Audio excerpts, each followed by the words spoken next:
Good afternoon, ladies and gentlemen. Jai. I stand here in front of you. We call it a closing. Boy, I don't think it's closing. It's the awakening.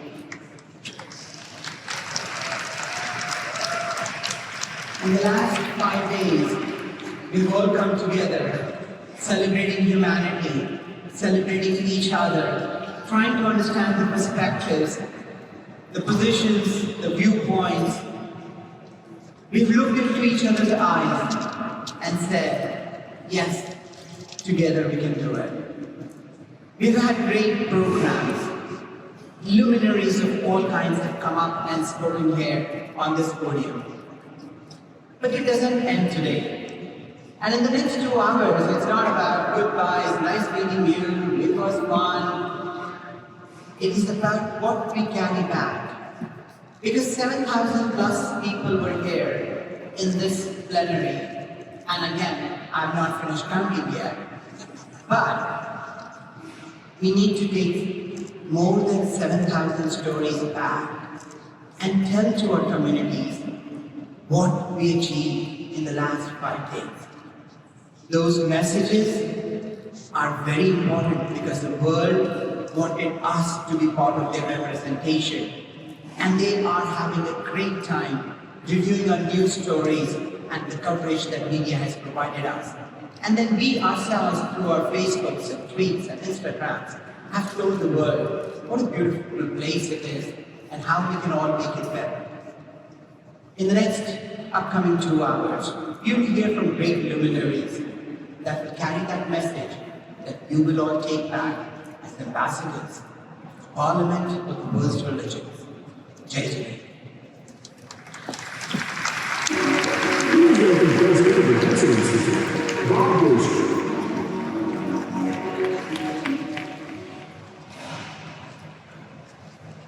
O Lord, may the words of my mouth and the meditations of our hearts be acceptable in thy sight. What a joyful honor it is to be here in this glorious culmination of this amazing Parliament. It's an honor to be able to share some thoughts with you. But before I do, I just, on behalf of all of us, want to express a huge word of gratitude to all of the people who have made this happen. What an amazing labor of love, and what a huge gift to us and to the world.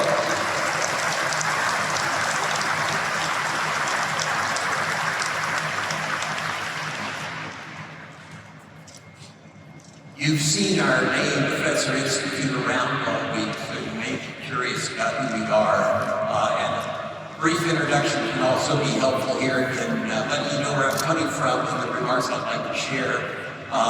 From a corporate point of view, we're a U.S. foundation, but I think the truer description, the one that animates me, is that we are an inclusive, spiritually grounded community of love and hope.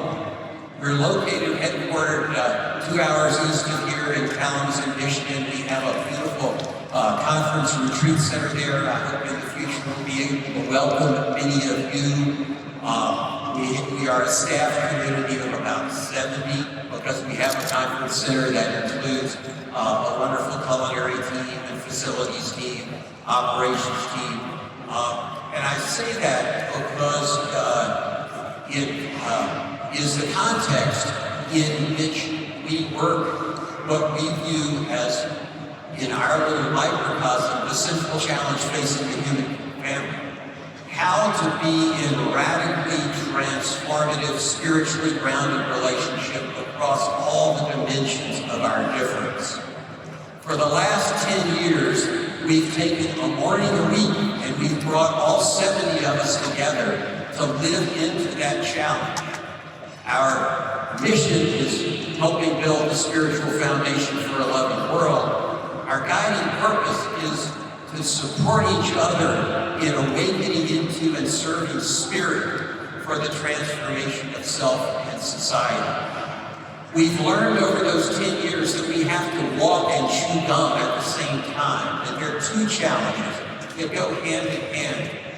The first is finding and deepening our spiritual common ground, the foundation on which we then go out into the world with this audacious mission.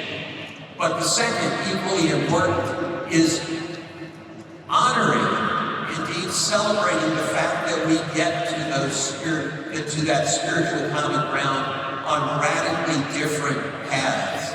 And we need to support each other in going deeper on our individual path and open to each other to be enriched by others' paths. And that brings me to the reflection I want to share that's been growing in my heart all week. When I got here, I got the same registration package you did. It had this beautiful thin booklet, Towards a Global Ethic, a foundational statement adopted by the Parliament 30 years ago when it resumed after 100 years of hiatus. It's a beautiful, compelling statement.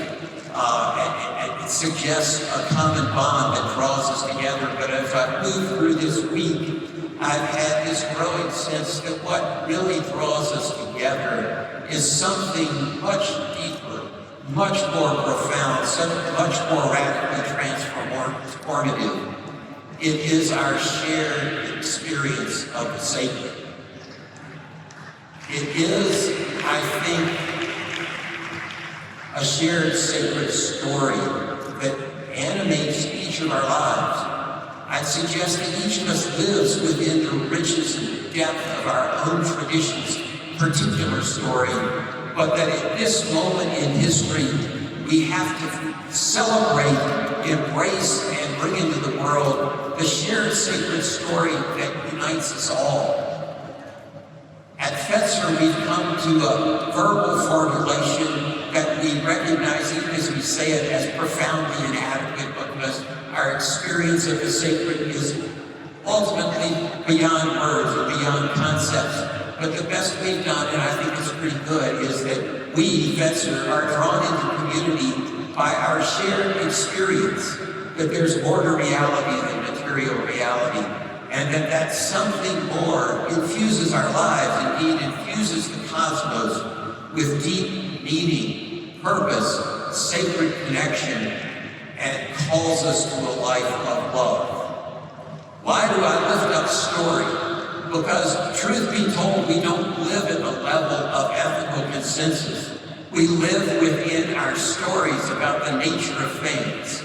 And we live in a world where the dominant story that drives the incredibly destructive global engine we've created is a radically different, non-sacred story, a materialist, secular story that denies that deep meaning, purpose, sacred connection, that counsels self-interest rather than love. And the second truth, at least from my perspective, is although we all live within sacred stories, and we probably recognize that shared story, we're not out in the world shoulder to shoulder bringing that sacred story to confront this dominant, destructive, secular, materialist story. And what's the effect? I think, unfortunately, we have denied spirit a strong voice. Our smaller voices tend to cancel each other out. They're true, they're rich, we live within them, they give us life, but in the great contest of our time, they're losing. And so this session is a call to action. I'll recall that this Towards a Global Ethic, I think presciently is subtitled An Initial Declaration of the Parliament. My hope and dream and prayer that I'd like to leave with you this afternoon is, could we come back together at the next Parliament and celebrate not just our ethical consensus, but the transformative shared sacred story we have about the radical transformative power of opening our hearts to the sacred mystery. That's a story on which we can build a world and a life that's truly one of shared flourishing. Thank you very much. Blessings on all of our work.